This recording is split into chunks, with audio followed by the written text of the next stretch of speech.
Présentement, salut tout le monde, bienvenue dans mon cabinet de proctologie professionnalisé.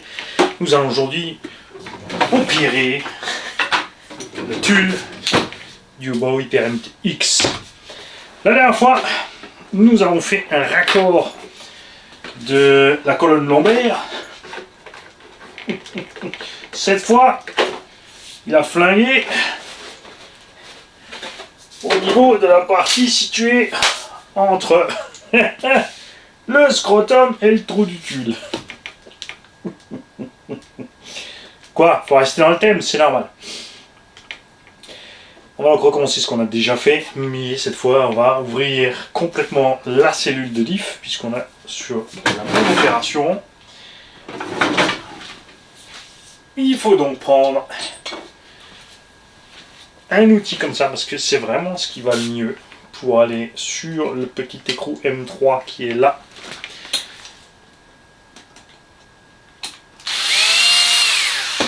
Moi j'ai un skid plate en plus, c'est moi qui l'ai mis. Toi si t'as rien mis, ben t'as qu'à 10 en moins. Mais je te conseille de le faire. Franchement les skid plates là, je regrette pas de les avoir mis.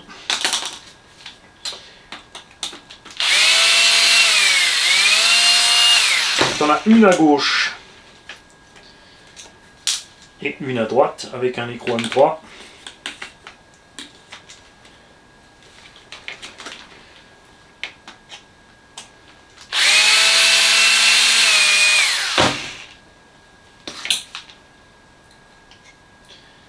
Et là toi. Une au centre qui n'a pas d'écrou.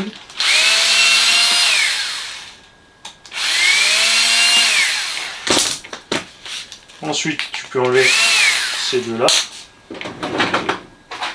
Bouge pas, c'est la taille au-dessus.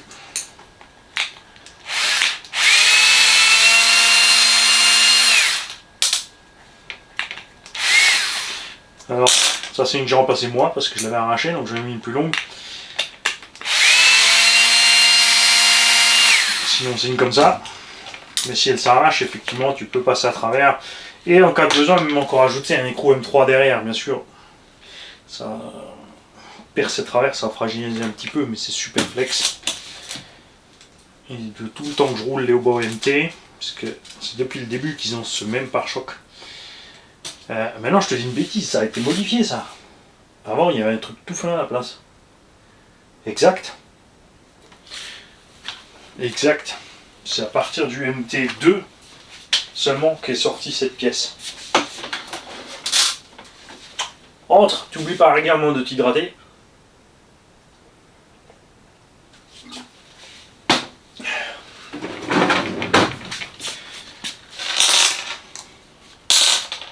Là, tu as deux vis sur le haut de la cellule de diff.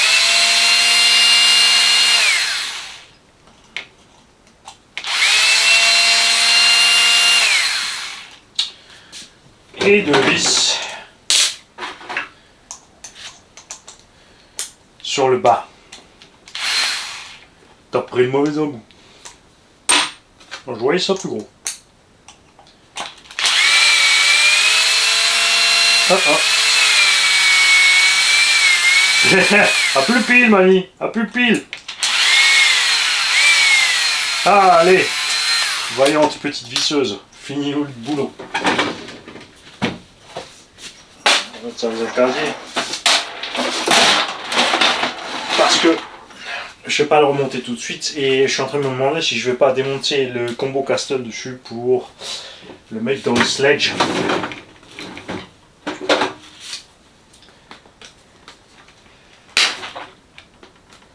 Ensuite, tu sors les axes. Celui-là, il doit être un petit peu tordu, hein. Non, c'est juste pris bien dans le plastique. Alors ça, c'est le genre de truc qui peut nuire aussi un petit peu au travail du suspect.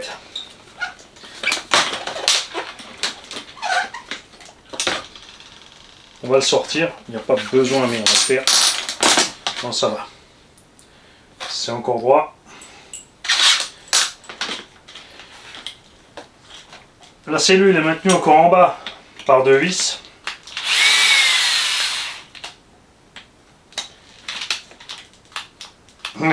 Fin des haricots.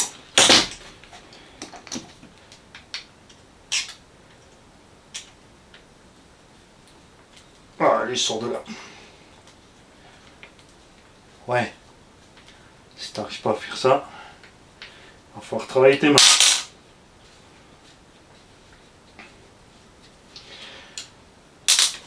Maintenant, pour sortir le carter, ce qu'il y a, c'est qu'on a deux tétons. Donc il faut lever la pièce et comme tu peux le voir, il y en a quatre. Il ne faut pas forcer. Je te conseille de desserrer les deux autres ici. Pas besoin de les sortir entièrement. Quelques millimètres uniquement, juste pour pouvoir lever tranquille la cellule. Le diff, lui, est prisonnier là-dedans. Le châssis a aussi une petite empreinte fraisée à l'intérieur pour passer la couronne de diff.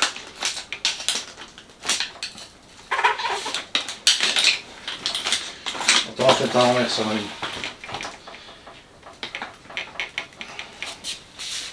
Et est-ce que ça va suffire? Est-ce que j'ai desserré?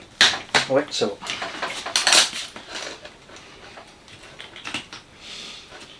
Et maintenant, on va voir ce qui s'est passé là-dedans. Comme prévu, regarde.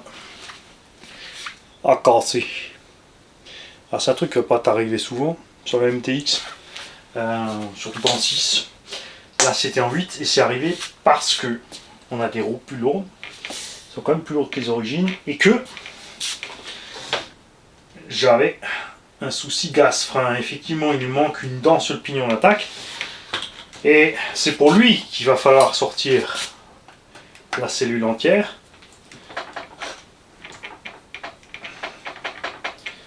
Puisqu'il faut enlever le petit circlips et le petit axe qu'on a changé la semaine dernière.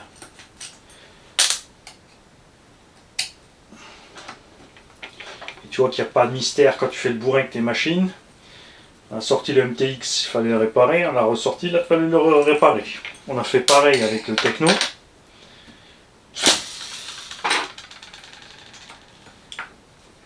On a fait pareil avec Big Mama. Avec le bleu.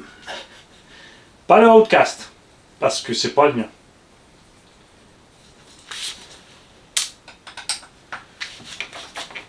Le Sledge. Pourquoi qu'on l'a démonté? Parce qu'on l'a passé dans l'eau et on n'a pas...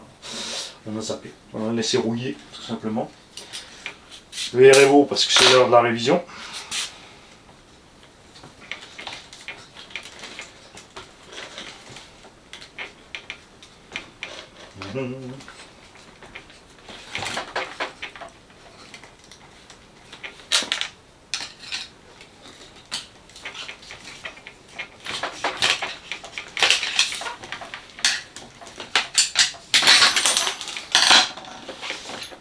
Voilà. Tiens, regarde, le circlips a sauté tout seul. Ça, c'est fun cette histoire. Ça fait 2 fois. Comme tu peux constater, il est endommagé. Si tu fais pas de mise au point, ils sont foutus, ils peuvent pas voir. Et bien, ce qui se passe, je pense, c'est que là, on a pris quelque chose qui est allé faire sauter le circlips.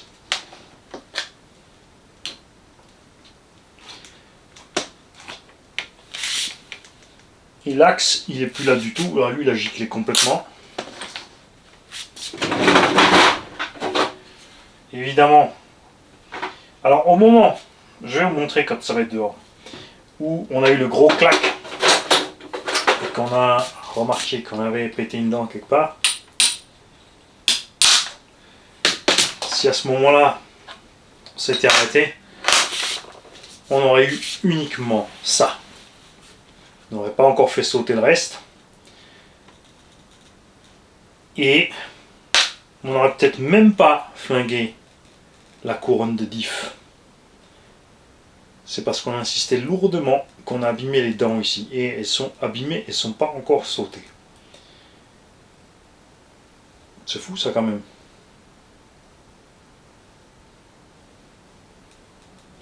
M3 là c'est moche quand même, mais il reste un sacré bout de là-dedans encore.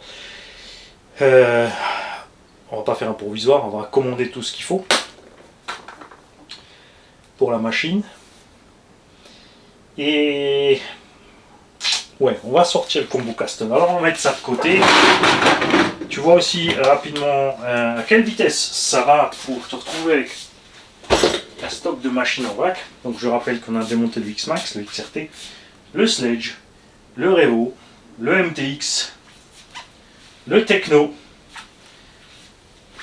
Il me reste donc à rouler l'increvable DF7, mon X-Max bleu et le USA One. J'ai toujours pas préparé mon USA One. On va peut-être profiter pour y souder les prises. Hein. Ce serait peut-être bien mon petit Mani. Alors déjà on va regarder un petit peu.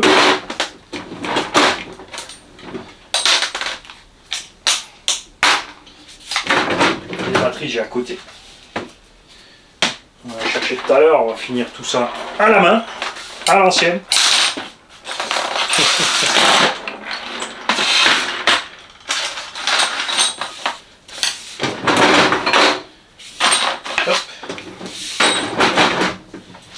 Et ouais. Alors je démonte le combo, c'est un petit peu con parce que comme j'ai le support d'origine risque de pas passer, j'ai le support chinois mais ça va être chaud avec la colonne de direction. Bon, faut voir. N'oubliez pas, si vous achetez un MTX, si vous voulez monter un moteur en 42 mm de diamètre, qu'il vous sera nécessaire d'acheter la bague de montage moteur en option. 42, celle d'origine est en 40. À ce sujet, Axomobilisme a prévu de rentrer les moteurs Surpass V2, donc en 42 par 68, 42 par 74 et 42 par 82 en différents carrés. Pour justement ce genre de choses, pour les truggy, les menus, c'est vrai que le 1580 et le 1750 sont sympas. Ce qui est cool avec ces moteurs, c'est les budgets. Manquerait plus. Franchement, imagine maintenant que ce Surpass nous sort encore, parce que pour les Surpass Rocket, on peut avoir les rotors à part. Je rappelle que le Surpass Rocket V2 à capteur est dispo chez Axomobilisme sous sa forme Rocket à 80-85 €.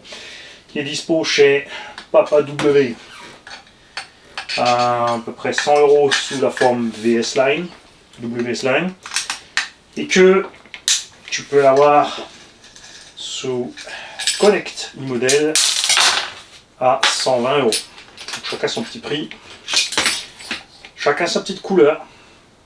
J'aime beaucoup ce qu'a fait Papa W là-dessus, sur le design. Et si tu veux orange et noir, bah oui, évidemment, ça va être le Connect. Ça sera un peu plus cher.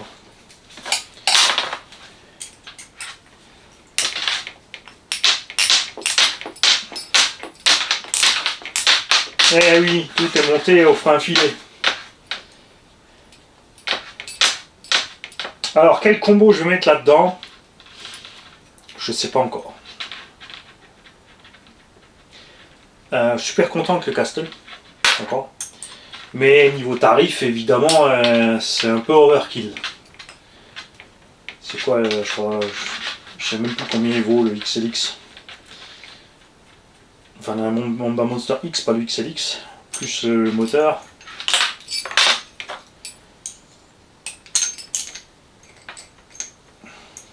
Check le rotor Castle. Je fais pas confiance. C'est con, hein, mais c'est comme ça. Alors lui, il va falloir chauffer. On va y aller tout mollo. Mais vraiment tout doucement, doucement, doucement. Et si ça vient pas, laisse tomber, on chauffe. Surtout pas forcer sur le rotor. On pourrait prendre un arrache, mais chauffer ça va aller mieux. C'est le frein qui filait, qui a coulé tout simplement un petit peu partout. J'ai cassé une jambe d'origine aussi, donc je vais me commander une paire de jantes.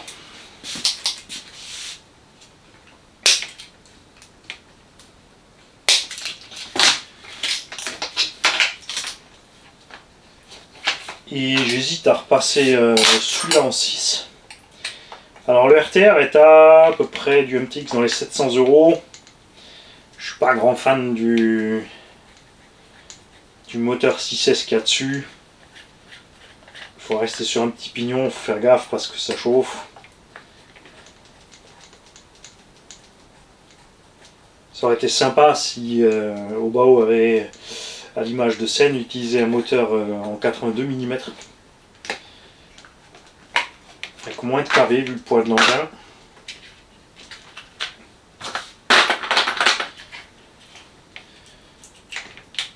Passage aussi, on va le changer de radio parce que celui-là était encore sur ma vieille Spectrum.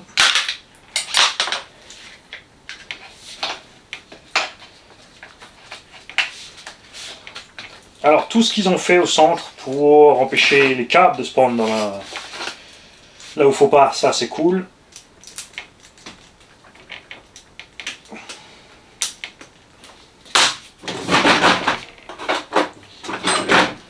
Bah oui, j'ai tout collé. L'interrupteur, la plupart du temps sur Castle, je coupe le fil et je le soude ensemble.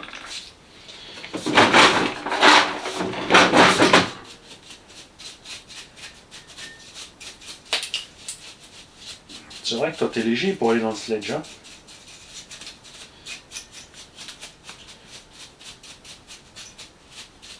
Tant que variateur vitesse. J'ai plus de pales.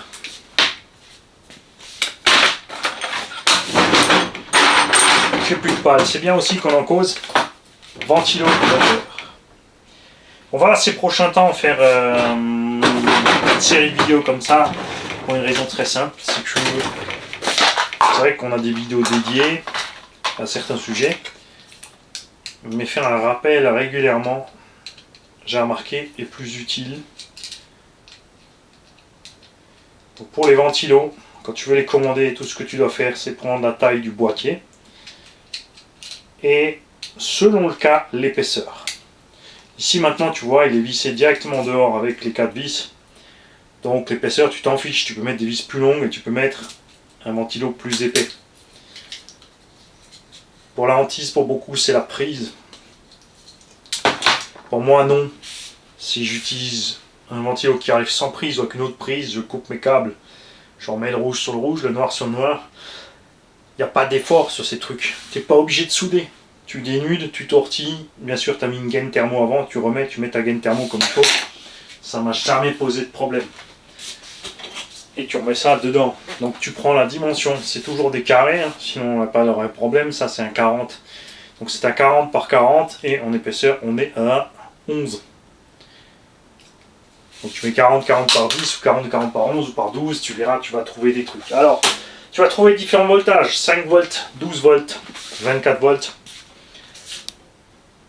En général, tu prends un 5, même si ton bec sur 8,4 c'est bon, parce que si tu prends un 12, il va tourner beaucoup trop lentement. Et il n'aimera pas du tout. Tu vois, c'est écrit dessus DC 5 volts, 0,20 ampères. Pourtant, il sort un bec à 8,4. Même le constructeur d'origine le fait comme ça. Parce que si tu prends des ventilos d'origine, ça va te coûter très cher. En général, ça coûte un ventilo. Chez la plupart des fournisseurs comme ça d'origine, que ce soit Castle, Traxxas ou autre, pour le prix d'un, tu as facilement entre 3 et 5 ventilos génériques. Tu as le choix ensuite, il y a des ventilos comme ça qui ont des paliers au centre, c'est simplement un palier avec un peu de graisse, l'aiguille est posée en plastique dans le gras, ça suffit. Moi j'aime bien prendre des ventilos avec les roulements. Tu cherches le terme en anglais, roulement à billes, c'est ball bearing. Bearing c'est une bague et ball c'est des boules. C'est une bague à boules.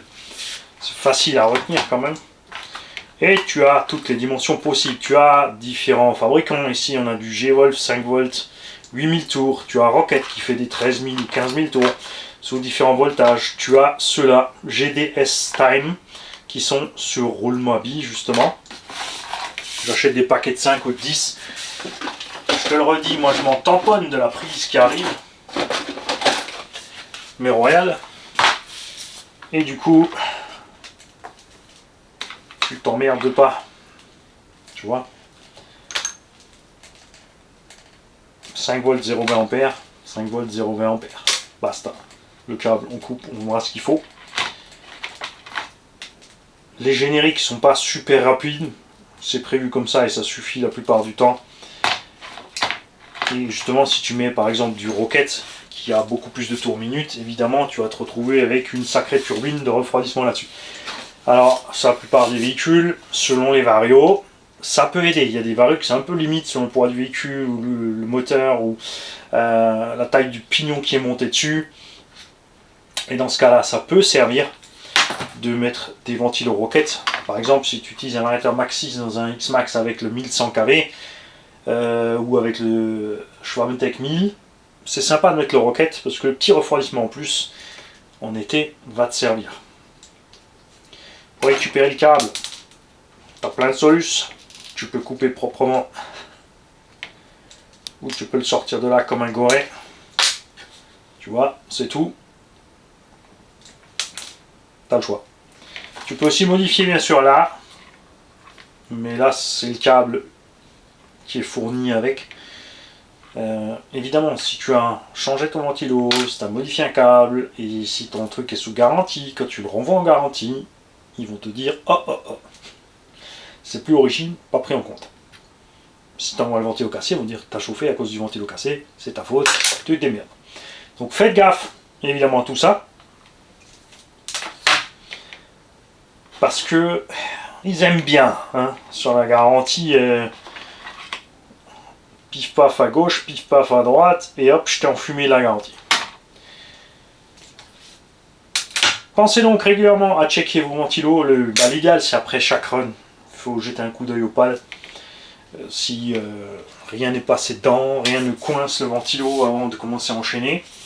La plupart, c'est vrai, des variateurs modernes ont des coupures de température, donc dès que la température interne grimpe, il va se mettre en coupure. Beaucoup de constructeurs, par défaut, la mettent à peu près à 105 degrés. Quand c'est réglable, moi j'aime bien descendre un petit peu, 85-90, je préfère couper avant. Et être tranquille. Ce qui est dingue aussi, c'est quand tu regardes à l'intérieur de ce ventilo, ce vario, regarde,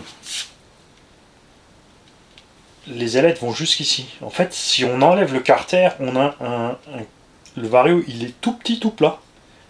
C'est vraiment juste les ailettes qui sont... C'est les condos qui prennent la place.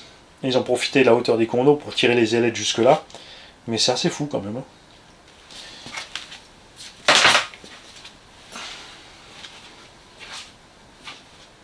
Et avant que je déraille sur ça, j'étais parti sur autre chose. Ouais, donc les tailles de ventilo, il y a tout, hein, 20-20, 25-25, 30-30, 35-35, 40-40, 50-50, etc., etc., etc. Donc tu fais gaffe, tu choisis ton truc, et si tu te poses la question, si tu as un véhicule qui roule en 3S, oui, tu peux prendre un 12 volts et brancher le ventilo direct sur la batterie avec un petit pont. Ça, dès que tu mets en route, tu as ton ventilo qui crache à fond en 12 volts. C'est pas parce que c'est un 12 volts qui va cracher plus que le 5 volts. Il va consommer moins. Sauf si, à l'image des ventilos Rocket, tu as des tours minutes super méga élevés. Là maintenant on va faire un truc ensemble, pour pas que je me fasse savoir, regarde. Comme j'ai sorti mes cosses, j'ai tiré comme un bourrin. On va les remettre dans le bon sens.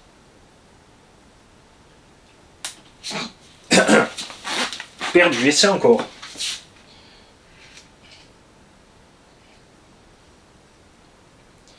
Parce que comme ça, quand je vais le remonter et que ça va faire paf, tu pourras me dire ah ah, trompé de sens. Et bah non, c'est bon, je suis dans le bon sens. Je vais mettre ça de côté. Celui-là, on va le chauffer. Pour le chauffer, tu peux chauffer, on va le faire. Tu peux y aller à la flamme. Le problème de la flamme, bien sûr, c'est que tu peux endommager un truc que tu ne voulais pas, forcément endommager. Et tu peux y aller au fer à souder, s'il est assez balèze. Celui que j'ai là monte à 480 degrés. Je vais poser le reste de mon MTX dans son casier. Ça, on peut le mettre à la benne. T'as vu mon petit kit d'outils à Tamir? Ah, il serait temps de le mettre au montage kit aussi. C'est ce que j'ai prévu. Pas tout de suite. Je vais, après cette vidéo, je vais remonter le sledge. Donc, je vais laisser un ventilo de côté. Et je me demande justement si on va pas profiter du combo du sledge pour équiper le MTX. Parce que le moteur du sledge est génial. Enfin, moi j'adore.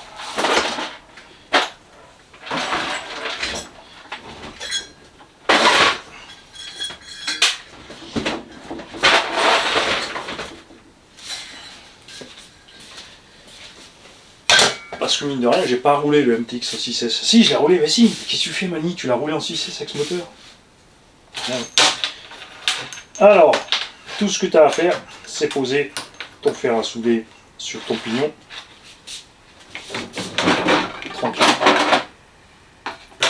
Là. Comme ça. Regarde. Reste là où on t'a demandé.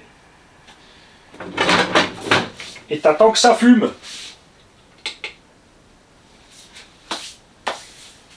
Rien de plus, rien de moins.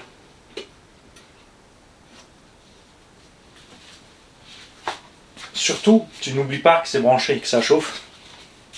Parce qu'à un moment ou à un autre, ça va te faire rôle. Pensez, si vous avez plusieurs véhicules, honnêtement, on reste sur le sujet des ventilos, à stocker quelques ventilos parce que ça arrive souvent. Surtout si tu roules dans le gravat, ça arrive vite. Fait un petit crochet sur le moteur du sledge. Beaucoup paniquent avec ce moteur parce que ceci, petit habillage des câbles, est très vite endommagé, s'enlève vite. Il est même pas comme il faut dedans, là en bas c'est juste posé dessus. C'est pas grave, ça ce sont directement les fils du bobinage qui sortent, contrairement à celui-là qui a des câbles à part.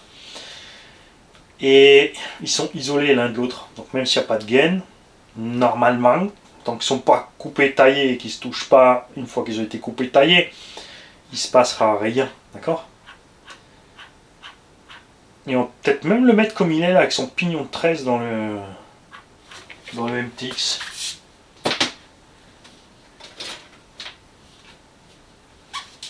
On va profiter et vérifier le ventilo de mon Max. Lui il est entier.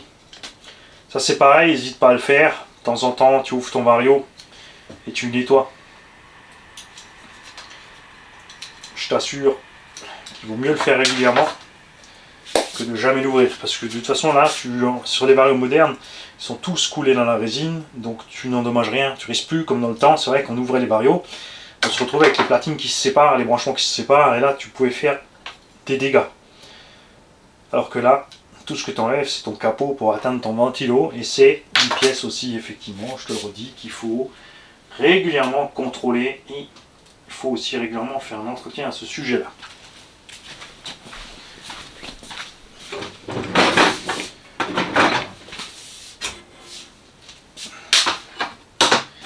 On va voir si, tu vois, hop, sans effort. Côté pratique du fer à souder, justement, tu n'as pas la flamme. Si selon les embouts que tu as, tu as une pointe. Des fois, si tu as rien que le BTR qui coince et tout est monté et tu n'arrives pas à atteindre, tu poses ton fer à souder, pointe sur le BTR et t'attends que ça fume pour libérer tes éléments. Le moteur, c'est pareil. Bon, là, il a servi que quelques fois, il n'a jamais eu la flotte ni rien. Mais il faut de temps en temps, tu n'as pas le choix, surtout si tu as pris l'eau. Allez les ouvrir, contrôler les roulements. Aussi, par exemple, ici, celui-là, tu vois, on a eu casse-pignon. Là, je touche pas parce que c'est chaud. Ça va. La casse-pignon peut aussi mettre des coups au roulement. La poussière, le sable, la terre qui passe entre couronne et pignon fait bouger le rotor dans tous les sens en pression contre le roulement. Tu peux donc endommager le roulement et commencer à avoir du jeu de tous les sens comme ça. Du jeu longitudinal, ça c'est pas anormal, c'est pas grave. Un petit jeu de ce sens, par contre, un tout petit, parce que tu as un roulement de vent derrière, tu auras toujours un petit jeu. Si ça commence à bouger trop, il n'y a pas bon. Donc faut ouvrir, là c'est pareil, tu fais gaffe s'il y a du frein filet, tu ouvres délicatement. Quand tu as ouvert, on a les playlists, je rappelle, le coin du débutant pour les bases. Ce sont des vieilles vidéos avec les vieilles images, le vieux son. Mais ça reste les mêmes bases, c'est pour ça que je ne les ai pas refait. Juste les faire pour les refaire, pour refaire des vues. C'est pas mon rayon. Et le coin du dépanneur dans lequel par contre on a normalement mis chacun de ces petits éléments au détail pour trouver les causes des pannes et régler les pannes quand c'est possible. Moi, je vais me préparer, c'est pour ça que j'ai sorti ma boîte de mon sledge. Pour monter mon sledge, j'hésite encore entre... Donc celui-là on va tester et prouver, hein. Châssis RC by J, génial, pèse 180 grammes de moins que GPM en alu. Et il a subi, hein. On lui a mis le pauvre petit, on lui a même rajouté des trous pour fixer un truc autrement. Et ce genre de choses. Mais on va peut-être le mettre juste pour... voilà, parce que je l'ai acheté, autant s'en servir. Et si on colle vitesse, ouais, ça pourrait aller. Vous savez quoi, on va vite checker un truc ensemble. À ce compte-là, j'ai ici une des deux colonnes en alu, parce qu'elle est moins volumineuse que la plastique. Ok. Et j'ai à ma disposition le petit support moteur alu. Et on va voir ensemble. Non. Ça passera jamais. Mais quand je te dis jamais, je veux dire jamais. Manque 1 centimètre pour réussir à le monter. J'ai encore, je crois, un moteur 4274 avec moins de kV, ça peut être sympa aussi, puisqu'on ne veut pas forcément plus de puissance dans le sledge. Sur ce châssis GPM, c'est prévu, on peut fixer le bins autrement, mais il faudra passer à côté de la couronne et à voir, hein. À voir. Ce que je veux dire, c'est que je vais peut-être devoir acheter un autre véhicule pour me servir de ce moteur. Bon, c'est dommage de mettre ça dans un Summit, hein, quand même, parce que ça ne servira pas en vitesse dans un Summit. On va voir ça. Je vais y réfléchir.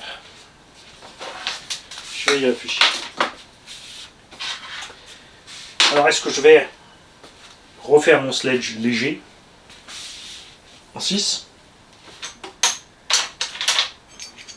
De l'autre côté, là, j'ai le techno pour ça. Donc autant faire le sledge nouveau balourd en 8, parce que ça allait bien en 8. Hein, j'aime bien. De l'autre côté, je suis content avec mon castel dans mon baou. Mais voilà. Petit crochet sur les Monster 1.8. Vrai Monster. Engin avec boîte de réduction, châssis plus haut au centre, pour un max de franchissement. Et ben, on n'a plus grand chose. Savage Flux, aucune évolution, 0. Le XL a le diff central, enfin dedans à bord de série, c'est cool, plus le slipper. Serpent a refait une série 811 MT, au lieu de nous sortir un SRX 8 MT. Le prix a grimpé quand même, mais c'est le même engin avec les petits roulements, ça c'est dommage. C'est vrai qu'en plus c'était plus un truggy vraiment modifié en MT. Il manque la réduction, le châssis haut, mais on a adoré sur le Serpent le look, le gabarit, largeur, longueur, taille des roues, pas la carreau, d'origine elle est bizarre, enfin pour moi. Et on a adoré les pare-chocs qu'ils ont mis. Arma, il n'y a rien, ils n'ont jamais remplacé le Nero. L'Aussie fait plus le 3XL, et rien en vue parce qu'ils utilisent la gamme Arma avec le Creton, c'est mort. Chez Traxxas, ils arrêtent le REO. Ce que je trouve con. Ils ont décidé de remplacer par le Sledge, ou est-ce qu'ils vont nous pondre un Summit 2.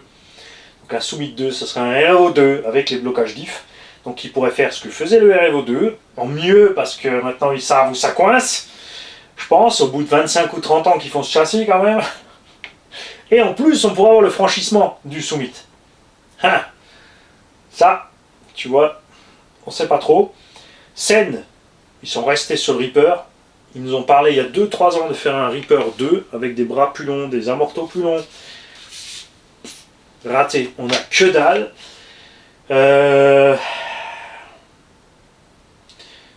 On n'a pas importé chez nous, à cause du Savage Flux HPI, le KDM Successor 8, puisque c'est le designer du HPI en fait. KDM sont ceux qui avaient conçu pour HPI le Savage. Donc ils peuvent le vendre en Chine, mais ils ne peuvent pas le vendre en Europe à cause des histoires de licences et de contrats commerciaux, etc. Mais comme les Asiates en ce moment, ils en ont marre des ricains, peut-être qu'il va arriver. Alors moi je pense qu'il mériterait 2-3 updates. Donc j'espère vraiment qu'il y a une autre marque qui va pondre un truc. Quoi? Serais-je au courant d'un... Moi? Ah non, je suis au courant de rien moi. Parce que moi je fais pas des développements en cachette que je ne peux pas montrer dans les coins sans que le constructeur soit au courant. Alors que je te disais que je travaillais avec lui. C'est incroyable quand même. T'as un gars qui prétendait développer des produits avec Obitech ils n'étaient pas au courant. Maintenant il développe des produits avec Coralie, ils sont pas au courant non plus. Formidable, formidable. Ouais, donc on est à la loose en MT 1.8. Définitivement. Au secours. Obitech. Ouais, toi là-bas, Obitech. Ça te dirait pas. Ça te dirait pas. Les alus, maîtrise. Carolex en 2 mm, maîtrise. Transmission, maintenant il y a bon. Donc, des nouveaux diffs avec des dents 2 fois plus grosses. Et par contre là, il faut un autre plastique. Coralie va pas se lancer là-dedans non plus puisqu'ils sont en train de développer leur nouvelle gamme. Donc on verra rien arriver chez Coralie de Monster avec boîte de réduction, châssis plus haut, en 1.8. Et qu'est-ce qu'on a encore comme marque sous le coude? Plus grand chose. Merci Horizon B d'avoir bougé le truc. Et ouais, c'est vraiment dommage. Donc on attend Traxxas, on attend les Asiates, et on espère. Nous on se rejoint demain. Je vais attaquer le montage du Sledge pour qu'il soit prêt pour l'arrivée du Kagama. Et il y a un truc que j'ai oublié. C'est pour ça que je tourne en rond depuis tout à l'heure. C'est surtout que j'ai un peu de temps et j'ai pas envie d'y aller. Mais il faut que j'y aille quand même. Allez, ciao les gars.